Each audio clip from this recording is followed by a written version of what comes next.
এই যে কলাটা দেখছেন, এইটা একটা বিরল প্রজাতির কলা।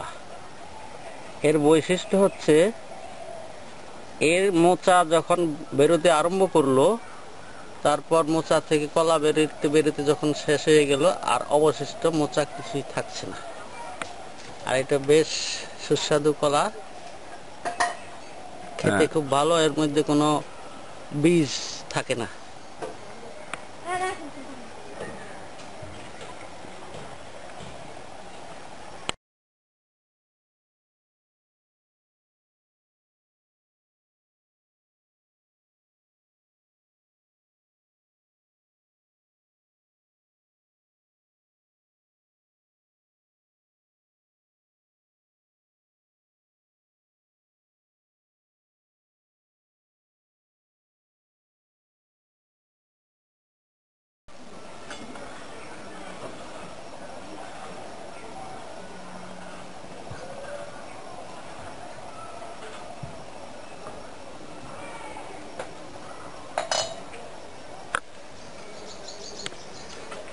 এই যে গাছটা দেখছেন, এটাকে বলে মাখন সিম।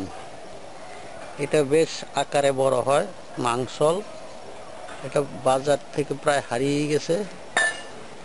এখন এটা আর এটা গাছের মধ্যে এমনি হয়, যে কোনো বড় গাছের উপর ভর করে। বিশেষ কোনো যত্ন লাগে না, বিশেষ কোনো যত্ন বা সার, কীটনাশক ঔষধ এসব কিছুই লাগে না, এমনি হয়।